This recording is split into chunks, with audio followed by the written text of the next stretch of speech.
2020년도 사업 설명회를 시작하겠습니다. 이 사업은 환자중심 의료기술 최적화 연구 사업에 해당하겠습니다. 먼저 사업의 목적과 지원 범위를 설명하고 잇따라서 금년도 2020년도 사업을 설명하고 장기적인 방향에 대해서 말씀드리는 순서로 진행하겠습니다. 연구 사업의 제목 자체가 길고 이해하기가 쉽지가 않습니다. 환자 중심의 의료기술 최적화 사업이라고 되어 있는데, 여기서 이제 의료기술이라는 것은 익숙하죠. 네, 그 의료기술 평가, 헬스 테크놀로지 어세스먼트와 같이 에비던스 베이스드 메디신에 근거해서 어떤 의료기술을 평가하는 겁니다. 근데 그 기존의 우리가 EBM에 더해서 환자 중심이라든지 최적화라는 용어가 추가되고 있습니다. 이것의 의미는 뭔가? 이 단어들은 어떤 가치의 관점을 반영하고 있습니다. 그러니까 여러 가지 의료기술이 있는데 이 의료기술을 환자 입장에서 무엇이 최선인가를 연구해서 밝혀달라. 이와 같은 밸류 베이스드 헬스케어의 개념이 같이 녹아져 있는 연구사업입니다. 기본적으로는 공익적 임상연구를 정부가 지원하는 틀을 가지고 있습니다. 그러니까 의료기술을 비교 평가해서 어떤 의료기술이 환자 입장에서 최선인가를 밝혀서 그걸 진료 현장이나 정책에 연계할 수 있는 것을 목표로 하고 있습니다. 그래서 환자 중심성이 중요하고요. 그 다음에 리얼월드 에비던스, 근거 자료라는 건 리얼월드 에비던스를 반영하고 정책과 연계, 그 다음에 자료를 어떤 데이터베이스 플랫폼을 만들어서 널리 공유할 수 있는 그런 틀을 만들고자 합니다. 사업이 지원하는 범위는 기초연구죠. 전임상 연구와 같이 새로운 약제나 기기를 개발하는 T1, T2 사업은 지원하지 않습니다. 어떤 품목허가를 받은 다음에 진료 현장에 그 의료기술이 들어와서 현장에 쓰이거나 또 널리 보급하는 데 있어서 비교 평가를 통해서 어느 기술이 환자 입장에서 가장 적합한가를 따지는 임상연구에 해당하겠습니다. 그래서 기본 틀은 연구자 주도 임상연구 IIT 틀을 따르는 거고, 제약회사나 기계회사가 지원하는 SIT와는 구분이 되겠습니다. 대표적인 예시를 들면 2019년도에 선정된 과제에 갑상선 암으로 처음 진단된 환자에서 오브저베이션을 할지 수술을 할지를 비교하는 연구가 있습니다. 잘 아시다시피 건강검진을 많이 하게 되면서 갑상선 암으로 새로 진단되는 환자는 급격히 증가하고 있습니다. 이에 반해서 사망자 수는 큰 변화가 없습니다. 갑상선 유도암이라는 특수한 상황은 다른 암하고 달리 빠른 속도로 악화되는 게 아니기 때문에 모든 환자에서 수술이 꼭 필요한가 이에 대한 의문이나 문제 제기가 많이 있었습니다. 그러나 이것을 엄격하게 전향적으로 비교한 자료가 없다 보니 환자뿐만 아니라 의료진도 혼선에 빠져 있었던 점이 있어서 연구를 지원하고 있습니다. 또 사회적인 문제로 조현병 환자들에 대한 입원 기준이 강화되면서 과거에는 입원해서 치료받던 환자들이 통원 치료를 하는 사례가 많이 생겼습니다. 근데 이게 이제 관리가 잘 안 되는 측면이 많아가지고 이 환자들이 살인사건이나 어떤 방화사건과 같이 여러 가지 사회 문제를 유발하는 게 이제 알려져 있습니다. 그래서 과거에 했던 환자들이 퇴원해서 통원 치료를 제대로 받고 있는지, 또 약을 제대로 먹고 있는지, 또 그게 잘 안 된다면 뭐가 문제인지, 가족이나 사회적 지지의 문제는 없는지, 이런 문제점들을 밝혀서 개선책을 강구하는 연구를 지원하고 있습니다. 그럼 2020년도 사업을 간단히 소개드리면, 전체적인 틀은 제가 말씀드리고 구체적인 사항은 잇따라서 사무국의 김민정 국장님께서 설명을 해주겠습니다. 주제하고 과제는 조금 다른 의미가 있습니다. 주제 제안은 우리가 해마다 한두 차례씩 받아서 그걸 취합해서 그 중에서 의미 있는 과제를 도출을 합니다. 그러니까 금년에도 연초에 주제 제안을 받았습니다. 그래서 총 479건이 접수가 됐는데 그 중에서 제일 큰 부분은 연구자가 제안한 것이 되겠습니다. 그 외에도 환자나 시민단체에서 제안한 게 있고 정책부서 또 학회가 공동으로 제안한 게 있고 학술 용역으로 들어온 것들도 있습니다. 이 479건 중에서 사무국에서 미리 검토를 합니다. 앞서 말씀드린 연구 지원 범위, 그러니까 기초연구와 같은 개발 과제들은 대부분 탈락하게 되고요. 그 다음에 과거의 유사 사업으로 이미 지원받았던 과제에 대한 중복 혹은 유사 연구는 제외되기 때문에 그런 걸 제외하고 총 검토 대상이 된 것은 351건이 되겠습니다.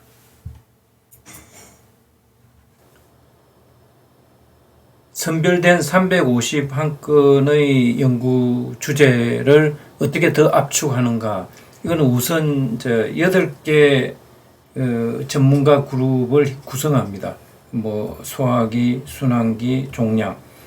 그래서 한 팀당 대략 심사를 하게 되는 게 40 내지 50개 제안서를 검토를 합니다. 필요하면 그 유사 과제들을 모아서 새로운 기획을 하기도 합니다.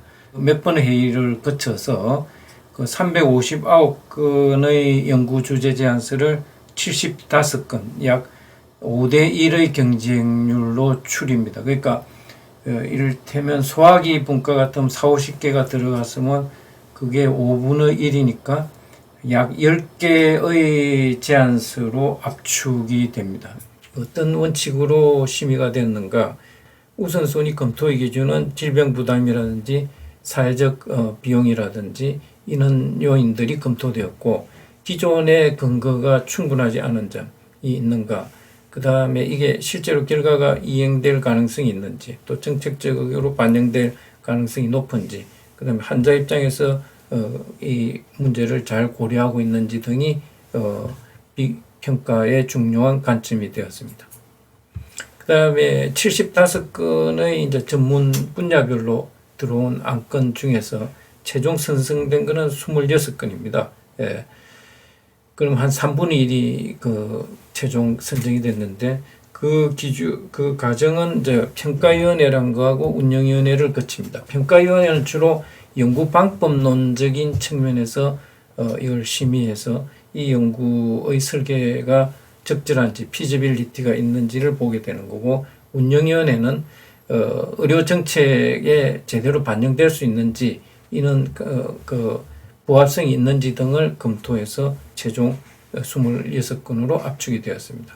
가능한 한 연구 제목은 브로드한 타이틀을 택해서 어떤 지역적인 문제보다는 브로드한 이슈를 다루게 해서 그 내에서 연구 계획서는 연구자들이 아주 자유롭게 제안을 해서 자유 경쟁을 통해서 참신한 연구 설계가 들어오기를 기대하고 있습니다. 중장기적인 사업 방향을 설명드리겠습니다. 이 사업은 기본적으로는 갑자기 이제 작년부터 시작된 건 아니고 2004년부터 국가에서 연구자 주도 임상연구 IRT를 지원해 온 겁니다. 그래서 과거에는 질환별 임상연구센터라는 이름으로 지원이 됐고 NSCR 혹은 NHCR 이런 형태로 한국보건의료연구원을 주관기관으로 해서 그동안에 지원이 되어 왔었습니다. 그러면 이번에 환자 중심 의료기술 최적화 사업에는 앞서 말씀드린 대로 이제 의료기술에 대한 평가 플러스 환자 중심 최적화라는 일종의 가치의 관점에서 이것을 평가해야 되는 이제 그 두 가지 측면을 고려해서 이 사업이 기획이 됐습니다. 그러니까 근거는 어떻게 평가하고 가치의 관점은 어떻게 평가할 건가가 같이 묶어져 있습니다. 근거는 이제 우리가 SIT하고 달라서 SIT 할 때는 굉장히 뭐 인클루전 크라이테리아도 까다롭고 익스클루전 크라이테리아도 까다롭죠. 그래서 고위 연구는 대부분 제어되죠. 그러니까 노인이나 소아 환자들은 임상시험에서 제외되는 경우가 많습니다. 아니면 다른 코모rbidity, 다른 동반 질환이 있거나 약제를 쓰는 환자들은 제외되는데, 일단 품목허가를 받게 되면 그 이후에는 진료 현장에서는 이는 고위험군에서도 보편적으로 적용이 되다 보니까 이쪽은 근거가 충분하지 않은 채 임상 적용이 됩니다. 이제 그런 문제를 리얼월드 에비던스를 통해서 이제 평가하고자 하는 게 한 부분이고, 또 품목허가를 받지 않은 범위 내에서도 그 약이나 기기들이 효과가 있는 경우가 있습니다. 그러니까 오프레이블 범위 내에서 어떤 새로운 영역을 개척하는 것도 연구 지원의 대상이 될 수가 있습니다. 근데 밸류의 문제는, 가치의 문제는 이제 밸류 베이스드 헬스케어의 관점이 들어가 있다고 했는데, 이게 쉽지가 않습니다. 가치라는 것은 대단히 다양한 측면을 포함하기 때문에 개인적인 관점에서 또 판단을 해야 되지만은 사회적인 관점에서도 그게 가치가 있는지 없는지 봐야 되고, 기술적 혹은 의료 자원의 분배의 측면에서도 우리가 따져봐야 되는 측면들이 있습니다. 즉 어떤 하나의 이슈를 놓고도 스테이크홀더들이 대단히 많습니다. 그럼 어떤 관점에서 우리가 이것을 평가하고 결과물을 내야 되는가? 결국은 환자 입장에서 최선이 뭔가를 따져야 됩니다. 왜냐하면 스테이크홀더들은 환자뿐만 아니라 의사도 있고 보험자도 있고 제약회사도 있고 뭐 그 외에도 굉장히 다양합니다. 근데 결국은 환자 입장에서 무엇이 최선인가를 따져서 우리 결과물을 도출하기를 바라고 있습니다. 이 이제 기본 틀은 우리 사업하고 가장 유사한 게 미국의 피코리를 보시면 페이션트 센터드 아웃컴 리서치를 지원하고 있는 틀이 이 개념에 부합되는 것이 되겠습니다. 이 사업은 총 8년으로 구성이 되어 있는데 1단계는 작년부터 시작해서 2023년까지 5년을 합니다. 5년 1단계에서는 전향적 연구를 통해서 가능한 한 많은 데이터베이스를 구축하는 것을 목표로 하고 있습니다. 그 다음에 2단계에서는 2023년인데 이 1단계에서 구축된 DB를 활용해서 후속 연구를 통해서 진료 지침이라든지 여러 가지 이제 그 정책을 반영하는 것을 목표로 하고 있습니다. 지금은 1단계의 2년차에 해당하다고 생각하시면 맞습니다. 그래서 선행 우리 국가에서 지원하던 IIT하고 뭐가 다른가? 과거에는 싱글 테크놀로지에 대한 의료기술 평가가 많이 비중이 있었습니다. 근데 지금 이 사업에는 5년을 그 목표로 지원하는 전향적 연구를 통해서 리얼월드 에비던스를 구축하고 이 DB를 활용해서 다양한 연구를 하기를 희망하고 있습니다. 그 다음에 방향성인데요. 이건 환자 중심으로 하는 걸 목표로 하는데, 과거에는 뭐 연구를 했는데도 정책이나 현장에 잘 이용이 안 됐는데 주로 연구자의 수월성이 많이 반영된다고 비판을 받았습니다. 주로 뭐 SCI 논문이 결과물로 많이 나왔죠. 근데 이거는 이제 궁극적으로 진료 현장이나 정책에 많은 반영이 있기를 희망하고 있습니다. 그 다음에 연구의 부가가치 창출에 대해서도 신경을 써야 되는데요. 이게 단의 연구로서 끝나는 게 아니고 자료 연계를 통해서 데이터 쉐어링을 할 수 있는 어떤 플랫폼이 되기를 희망하고 있습니다. 그런 점에서 연구를 설계하거나 제안서를 쓰실 때 신경을 써주시기를 부탁을 드립니다. 2020년도에 앞서 말씀드린 대로 479건의 제안서가 있었는데 결국 선정된 거는 가제화된 거, 주제로서 제안된 거는 거의 500건에 가까운데 가제로 선정된 거는 26건, 5.5%입니다. 20대 1이 되는 거죠. 그럼 어떤 과제들이 선정이 되는가? 그러니까 어떤 여러 가지 주제들이 많이 있는데 그 점에 대해서 이제 조금 의견을 드리겠습니다. 한 예로 종양이나 혈액 분야만 해도 거의 20개가 넘는 학회가 있고 간호 관련 학회까지 따지면 뭐 대단히 많은 학회들이 암 분야에 대해서 관심을 가지고 있습니다. 각자는 자기 분야가 최고죠. 대장암 하시면 대장이 제일 중요하고 위암은 위암이고 뭐 호스피스 하시는 분은 호스피스가 더 중요하다고 생각해요. 그러니까 이 각각의 연구자나 학회에서 제안한 것을 모두 반영할 수가 없습니다. 종양 분야에 1년에 선정되는 과제는 한 두세너 건에 불과합니다. 그럼 이걸 어떻게 하는 게 가장 합리적인가?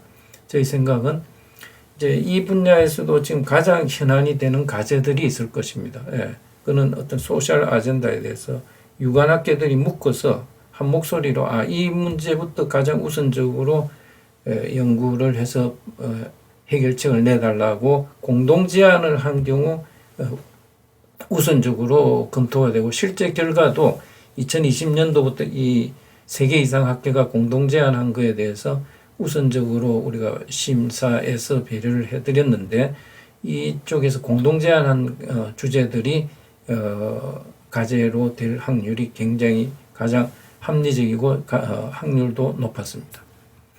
이뿐만 아니라 이제 그 연구 주제 제안을 하실 때 지금은 뭐 연구자나 학회 중심으로 이제 많이 이루어지고 있는데 시민단체나 한우에서도 제안을 하고 정책부서에서도 합니다. 근데 이게 별개 문제가 아니고 한 가지 이슈를 사회적인 이슈를 해결하기 위한 거니까 학회가 환자단체하고 연계해서 뭔가를 제안한다. 이게 굉장히 가능성이 높은 거죠. 또 정책부서하고 연계할 수도 있고 연구자가 또 이렇게 연계할 수도 있고 이렇게 스테이크홀더들을 별도로 접근할 게 아니라 같이 연계해서 제안서를 써주시면 이게 공동 제안을 하면 사회적으로 필요한 과제로 인식이 돼서 또 실제로도 이제 결과물이 그렇고 채택될 가능성이 높습니다. 미국의 이제 피코리의 PPR이라는 지원 프로그램이 있는데 Patient Powered Research Network.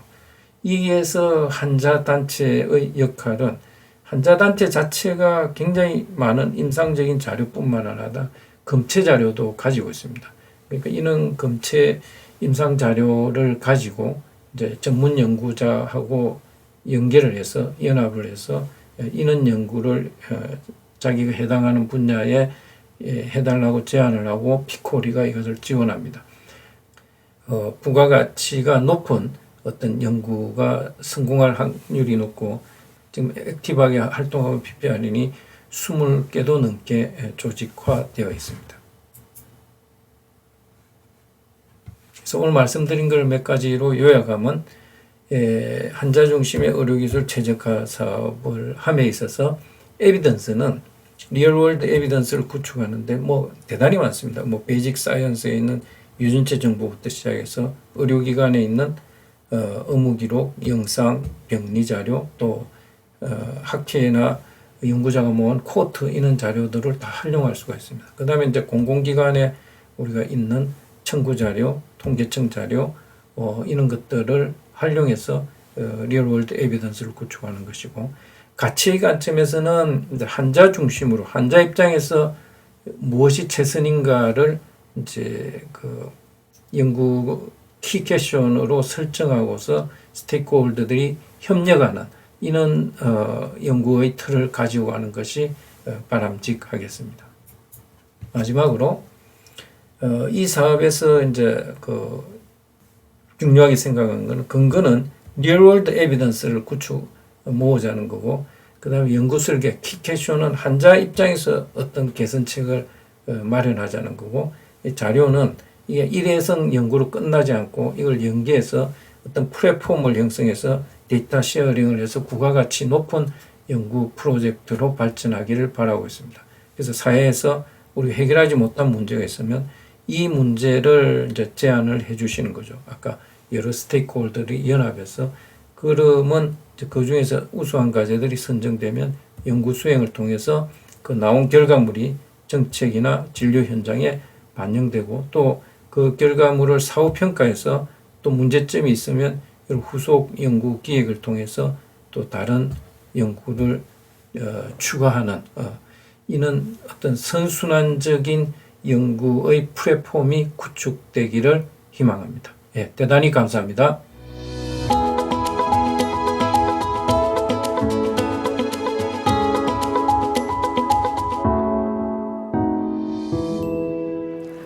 안녕하세요. 저 환자중심 의료기술 최적화연구사업단 사무국장을 맡고 있는 김민정이라고 합니다. 허대석 사업단장님께서 앞서서 사업에 대해서 안내 말씀을 해주셨고요. 저는 2020년도 세부과제 공모 사항에 대해서 좀 상세히 안내를 드리도록 하겠습니다.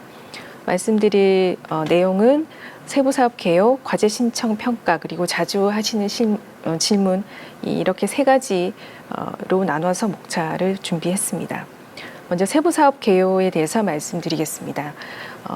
2020년도 과제는 저희가 세부사업이 크게 의료기술 비교평가 연구하고 근거생성 연구 두 가지로 나뉘고 있고요. 비교평가 연구도 그 안에서 전향과 후향이 있고 그다음에 근거생성도 전향, 후향 이렇게 나누어집니다. 그래서 RFP는 이 비교평가의 전향과 후향, 근거생성의 전향과 후향 해서 총 4개의 공고 단위로 나누어집니다. 각각의 RFP에서 공모하는 지정 주제를 RFP에서 상세하게 안내를 드리고 있습니다. 지원 규모도 RFP 내용을 참고하시면 되는데요. 전향 연구는 기본적으로 연간 5억 원 이내이고 지원 기간은 연간 5년, 최대 5년 이내입니다. 5년은 3차년도까지가 1단계이고 4, 5차년도가 2단계 해서 3+2로 구성이 되고 있습니다. 올해 근거생성 전향 연구는 이 지원 규모가 좀 달라지는 지정 주제가 있습니다. 이것은 상세 현황을 RFP에서 확인을 해 주시면 될 것 같습니다. 전향 연구는 총 23개 내외, 그리고 후향 연구는 4개 내외의 과제가 선정될 계획에 있습니다. 1차년도 연구 기간은 연구 개시 일로부터 2021년 3월 19일까지이고요. 이어서 2차년도가 연구가 진행될 예정이 있습니다. 비교평가 전향 연구의 지정 주제는 1번부터 9번까지 9개를 제시해 드렸고요. 그리고 근거생성 전향 연구는 1번부터 13번까지로 제시를 했습니다. 이 중에서 각각의 주제별로 과제를 하나 선정할 계획이 있고요. 이 11번 환자중심 가치 기반 의료 서비스를 위한 공동의사결정 같은 경우는 최소 2개의 과제를 선정할 예정이 있습니다. 그리고 그 후향 연구는 각각 지정 주제가 2개씩 안내가 됐습니다. 전향 연구에 적용되는 공통된 사항을 말씀을 드리겠습니다. 연구 설계는 무작위 배정 비교 임상시험, 그러니까 RCT를 원칙으로 합니다만 연구의 특성상 PCT나 전향적 코호트가 더 적절한 경우에는 이러한 설계를 제시하시고 사유를 제시하도록 했습니다. 저희가 주제의 상세 설명 자료에서 그 적절한 연구 설계까지 포함해서 제시를 했고 이를 포함해서 연구 계획을 수립하시면 될 것 같습니다. 그리고 전향 연구는 최소 5개 이상의 다기관 참여를 권장을 드리고 있습니다. 그리고 연구 주제와 관련해서 이미 수행된 그 선행 연구나 기존 에비던스에 대해서는 가능한 시스터마틱 리뷰 결과를 인용해서 설명을 하시고 이를 바탕으로 해서 연구자가 제시하는 연구 계획의 수행의 필요성, 그리고 이 연구에서 해결하고자 하는 연구 질문, 연구 가설을 명확하게 제시하도록 저희가 요청을 드렸습니다. 두 번째, 임상연구자료 수집 관리와 관련해서는 연구 대상자가 연구에 참여하는 부분에 대한 동의를 포함해서 향후에 이 임상연구 자료를 공유 활용하는 부분을 위해서 제3자 제공과 2차 활용에 대한 부분까지 동의를 받으시는 걸로 요청을 드렸습니다. 그리고 자료 등록은 그 웹 기반 임상연구 관리 시스템 iCreate를 통해서 ECRF를 구축하시고 자료를 관리하시도록 요청을 드렸고 연구진에 1명 이상의 임상연구 코디네이터를 포함하시도록 했습니다. 또한 ECRF 등록해서 자료를 수집할 때 저희 사업단에서 제공하는 자료 표준화 가이드라인이 있습니다. 이 표준화 가이드라인에 따라서 자료를 수집하시도록 했습니다. 그리고 임상연구자료 관리를 위해서 전담 조직이나 인력을 포함하시도록 했고요. 그다음에 연구개발 계획서 제출 시에 자료관리 계획을 반드시 포함해서 작성해서 제출하시도록 요청을 드렸습니다. 수집한 임상연구자료 로 데이터는 그 자료 잠금 시점에서 1년 후부터 공유하는 것을 원칙으로 하고 있습니다. 이 내용과 연계해서 지금 연구 대상자용 설명문 동의서에 이 자료 공유에 대한 내용을 포함해서 동의를 취득하시도록 요청을 드리고 있습니다. 전향 연구에서 지금 달성해야 되는 성과로서 최소 요구 성과는 필수 사항입니다. 이 전향 연구 기간 종료 시에 연구 기간 종료 시 달성하도록 제가 요청을 드리는 바이고, 첫 번째는 임상 연구 자원입니다. 동연구를 통해서 확보된 표준화된 환자 데이터, 로 데이터를 제출하시는 것이고요. 두 번째는 국내외 SCI 3건 학술 논문에 해당합니다. 여기서 성과로 인정받는 것은 주관 또는 세부 연구 책임자 기준으로 해서 1저자 또는 교신 저자인 논문만 인정을 하고 있습니다. 그리고 저희 연구 사업에 대한 성과 지표가 변경이 되어서요. 지금 논문의 양적 성과뿐만 아니라 질적인 부분을 같이 고려하는 것으로 그렇게 과기부의 기준이 바뀌어서 지금 연구 개시를 기준으로 해서 6개월 이후에 퍼블리시한 논문을 인정을 하되 JCR 분야별 상위 30% 이내 저널에 게재된 실적만 인정을 하는 것으로 제안을 드립니다. 리뷰 논문의 성과 인정에서 포함을 하고 있지 않습니다. 그리고 고유 성과로는 연구자가 제시해서 고유 성과를 제시하시는 건데요. 한 건 이상을 설정을 하셔서 제시하도록 했습니다.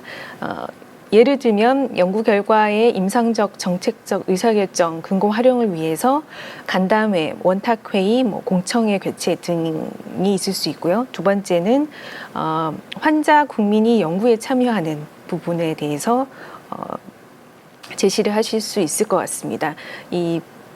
Patient and Public Involvement in Health Research에 관한 부분은 결과 지표에 환자 보고 결과를 포함한다거나 아니면 환자나 국민이 연구를 진행하는 과정에 자문 등을 하는 그런 역할로 참여하는 등 이런 다양한 역할로 제시를 하실 수가 있습니다. 또한 다음 사항을 포함할 때 선정평가 시 고려하는 것으로 말씀을 드렸습니다. 이 지원 주제에 대해서 체계적 문헌 고찰 연구를 수행한 적이 있는 경우에, 그리고 최근 5년 이내에 다기관 전향적 임상 연구 과제를 연구 책임자로 수행한 적이 있는 경우, 총괄 PI께서 이런 경험이 있으신 경우 선정평가 시 고려하는 것으로 제시를 하였습니다. 다음 후양 연구의 일반적인 공통적 사항입니다. 후양 연구는 다양한 보건의료 분야의 데이터를 활용해서 성과 연구, 아웃컴스 리서치를 하는 연구이고, 그리고 보건의료기술진흥법 제26조에 따라서 국가기관이나 공공기관이 보유한 자료에 한해서는 개인 식별자를 통한 자료 연계 지원이 가능합니다. 또한 후양 연구로서 연구 기간과 규모가 1년 반 이내이지만 소규모 전향 연구로 계획 수립을 해서 연구 수행을 하는 것도 가능한 것으로 되어 있습니다. 두 번째, 최소 요구 성과는 연구 기간이 끝나고 1년 이내에 달성을 하는 것으로 되어 있고요. 후양 연구는 연구가 종료되고 1년 후에 평가를 진행할 예정이 있고, 그 평가 전까지 달성한 성과를 저희가 인정을 하고 있습니다. 임상연구 자원, 소규모 전향 연구인 경우는 표준화된 환자 데이터를 제출하시는 부분이 있고요. 공통적으로는 학술 논문 SCI 한 건으로 제시를 했습니다. 논문의 기준은 앞서 전향 연구와 동일합니다. 고유 성과도 앞에서 말씀드렸던 전향 연구와 동일합니다. 두 번째, 과제 신청과 평가에 대한 부분 말씀을 드리겠습니다. 연구과제 신청에서 연구기관의 자격은 국공립연구기관, 그다음에 고등교육법 규정에 의한 학교, 그리고 법인의 연구기관, 그다음 보건의료기술 분야 연구기관 단체, 그다음 의료법에 따른 병원급 의료기관을 포함하고 있습니다. 주간 세부 연구 책임자의 자격은 해당 연구기관, 위에서 말씀드린 이 연구기관에 소속된 연구 인력이어야 하고요. 연구 과정 수행 중에 뭐 정년퇴직 등으로 연구 책임자 자격 요건이 상실된 것이 예정된 경우는 반드시 사업단으로 사전에 문의를 해주시기 바랍니다. 그 신청이 제한되는 것은 저희가 이 사업도 그 국가 연구개발 사업의 일환으로 지금 공모를 하는 것이기 때문에 삼책 50이라는 그런 제한 사항의 규제를 받고 있습니다. 이 삼책 50을 카운트하실 때 신규 과제 신청 시 현재 수행 중인 과제가 신청 마감일로부터 6개월 이내에 종료될 때는 그 해당 과제를 참여 제한 대상 과제에 포함하지 않습니다. 이를 고려해서 신청을 해주시면 되겠습니다. 과제 신청 접수 기간은 9월 10일부터 10월 12일 오후 2시까지입니다.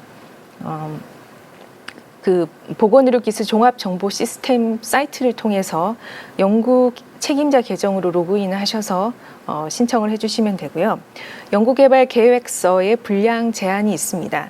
전향 연구는 총 70페이지 이내, 후양은 50페이지 이내로 작성을 부탁드리고 연구개발 계획서의 본문 중에서도 연구개발의 필요성, 이 서론에 해당하는 부분이 있습니다. 이 부분이 전향은 15페이지, 후양은 10페이지 이내로 작성을 요청드립니다. 그리고 이 신청 마감일은 그 연구 책임자께서 연구개발 계획서를 업로드하는 것까지가 아니라 그 주관 연구기관에서 최종 확인 승인하는 것까지를 포함하고 있습니다. 그래서 이것을 고려해서 일정을 고려하셔서 그 제한된 시간 내에 반드시 신청을 맞춰 주실 것을 당부를 좀 드리겠습니다. 그다음에 평가 방법에 대해서 말씀드리면 평가 기준은 연구의 중요성, 연구 계획의 우수성, 연구자의 우수성, 활용 및 기대 효과로 나뉘어지고요. 서면 구두 평가가 있습니다. 상세 내용은 RFP를 참고하시면 되겠습니다. 그 전향 연구는 서면과 구두 평가가 있고 후양은 서면만 진행을 합니다. 전향 같은 경우는 서면 평가를 실시해서 70점 이상이면 구두 평가로 넘어가고요. 70점 미만인 과제는 탈락을 하게 됩니다. 70점을 넘어서 구두 평가에 그 포함된 과제들은 최종 구두 평가 점수만으로 최종 점수를 산출을 하게 됩니다. 평가위원이 5분 이상 참석하시는 그 평가에서는 최저 최고를 제외한 점수를 산수 평균해서 그 점수를 최종 점수로 하고 있습니다. 전향 연구 같으면은 8분 내외로 평가위원을 구성하고요. 후양 연구는 5분 정도로 구성을 하고 있습니다. 자주 그 하시는 질문에 대해서 말씀을 드리겠습니다. 그 저희 사업에서 주제를 제안하시는 부분하고요, 과제를 신청하시는 부분이 조금 혼동하시는 경우가 있습니다. 이 공익적 임상 연구에서는 이 여러 그 제안자들이 연구 주제를 제안을 해주실 수가 있습니다. 보건의료 분야의 다양한 전문가뿐만 아니라 정책기관, 그다음에 환자, 소비자, 시민단체, 그리고 환자, 국민 개인이 주제를 제안하시는 경우도 있습니다. 이런 다양한 주제가 제안이 되면 뭐 유사한 주제끼리 어떤 통합을 하고 검토하는 과정을 거치는데요. 이 최종 이렇게 디벨롭된 주제는 최초에 제안된 주제하고 반드시 동일한 내용은 아닐 수 있습니다. 여러 사람들이, 여러 이해관계자가 이 주제를 검토하고 그리고 적절한 연구 설계를 검토하고 그다음에 가장 그 해결해야 되는 어떤 문제에 대해서 연구 질문을 구체화하는 과정을 거쳐서 어떤 주제가 디벨롭이 되는 것이고요. 이 디벨롭된 주제에 대해서 브로드 토픽으로 저희가 과제를 공모하고 있습니다. 이 주제가 브로드하기 때문에 연구자에 따라서 개발 계획서를 좀 구체적으로 작성해서 지원을 하시게 되는데요. 이 브로드 토픽 하에서 연구자마다 연구자의 어떤 독창성과 창의성을 추가해서 어떤 구체적인 연구 계획을 수립해서 연구 계획을 개발 계획서를 가지고 과제를 신청하시게 되면 이 그 과제 평가단을 통한 선정 평가를 통해서 가장 우수한 연구 개발 계획서에 대해서 과제를 선정하는 그런 과정을 거치게 됩니다. 그래서 이번에 저희가 이 지정 주제를 개발해서 과제를 공모를 하는 것이고 연구자들 분들께서는 연구개발 계획서를 작성해서 과제를 신청하시게 되고 저희 사업단에서 선정평가를 통해서 추후에 과제를 선정할 예정이 있습니다. 그리고 저희 세부 사업이 두 가지로 나뉘어집니다. 비교평가 연구하고 근거생성 연구로 나뉘어지는데요. 비교평가 연구는 보건의료 현장에서 보편적으로 사용하고 있는 의료기술 2개 이상의 그 의료기술 간 직접적인 효과성, 안전성, 비교 효과성을 비교평가하는 것이고요. 근거생성 연구는 상대적으로 임상적 근거가 충분하지 않은 의료기술의 효과, 안전성에 대한 평가나 검증을 하는 연구를 의미를 합니다. 임상연구 자료 같은 경우에 ECRF를 구축하고 관리하는 업무를 사업단에서 개별 과제의 그런 업무를 지원을 하지는 않습니다. 연구자분께서 연구진 구성을 통해서 ECRF 구축하고 그 자료 관리를 하는 것을 모두 담당을 하셔야 되고요. 그다음에 그 ECRF를 만들기 전에 아이크리 사용자 교육을 사업단에서 제공을 하고 있습니다. 자료 연계는 그 국가기관이나 공공기관이 보유한 자료에 한정해서 개인 식별자를 통한 연계가 가능합니다. 이 부분은 사업단에서 지원을 하고 있습니다. 그리고 전향 연구 같은 경우는 이제 구두평가를 하게 되는데 그 대상 과제 수하고 평가 일정에 대해서 말씀을 드리겠습니다. 규정상 저희 그 구두평가 대상 과제 수는 선정 과제 수가 1개인 경우는 최소 3배수, 그리고 2개 이상 선정한 경우에는 2배수 이하로 선정을 하게 되어 있습니다. 구두평가 일정은 10월 말 정도로 예상을 하고 있습니다. 연구비 사용과 관련해서는 단계 내에서 2월에서 사용이 가능합니다. 그러니까 전향 연구 같으면 1, 2, 3차년도에 해당하는 1단계 내에서 가능하고요. 그다음에 4, 5차년도에 해당하는 2단계 이내에서 각각 2월이 가능합니다. 예를 들면 그 1단계에 해당하는 연구비가 이 2단계 4, 5차년도로 2월에서 사용하는 것은 불가합니다. 후약 연구는 단계가 없는 2개년 연구이고 총 연구기간 내에서 연구비 2월이 가능합니다. 연구비 집행관리는 통합 이지바로 시스템을 적용을 받아서 이 시스템을 통해서 관리를 하셔야 합니다. 지원 자격에 대해서 학회가 가능한지에 대해서 자주 질문을 주시는데요. 학회는 지금 R&D 사업에서 주간 연구기관으로는 신청이 불가합니다. 그리고 전향 연구는 5개 이상 다기관 참여를 권장을 드렸고 만약에 그 해당 조건을 충족하시지 못하는 경우는 사유를 제시하도록 했습니다. 세부 과제를 구성하는 것, 그 유무 그리고 개수 등의 방식의 제한은 없습니다. 연구 책임자분께서 계획을 수립해서 제시를 하시면 되겠습니다. 2020년도 그 공모 대상 과제 전체에 해당하는 사항으로 2개 이상 중복 지원이 불가능합니다. 그러나 19년도에 이미 선정된 과제 연구진들께서 3채5공의 그 제한을 받지 않는다면 2020년도 지원은 가능합니다. 민간 부담 및 참여에 대해서 안내를 드리면요. 그 학회에서 연구비를 함께 지원받고자 하신 경우가 있습니다. 이런 경우에 가능하고 민간 부담금 확약서라는 서류를 제출해서 제출하시면 됩니다. 민간 기업의 지원을 받고자 하는 경우가 종종 있어서 문의를 해오시는데요. 이 동사업은 공공성을 목적으로 해서 민간 기업이 참여하면 이로 인한 이해관계에 따라서 그 연구 수행의 공정성 그리고 연구 결과에 대한 어떤 시비 논란 등의 문제가 있어서 민간의 연구비 매칭 펀드는 원칙적으로 저희가 고려하고 있지 않습니다. 다만 그 예외적으로 그 제약회사 등에서 연구과제 수행에 필요한 약재 등을 기부 형태로 현물로 제공하는 것은 가능할 수 있습니다. 이 경우에도 민간 부담금 확약서를 제출하셔야 되고요. 이 전체적인 내용에 대해서 그 이해상충에 대한 내용까지 포함해서 선정 평가 시에 모두 포함해서 평가를 진행할 예정에 있습니다. 예, 이상 그 제 안내를 마치고요. 이어서 그 저희가 접수한 그 질의 사항에 대해서 지금 바로 답변을 드리는 시간을 갖도록 하겠습니다. 네, 감사합니다.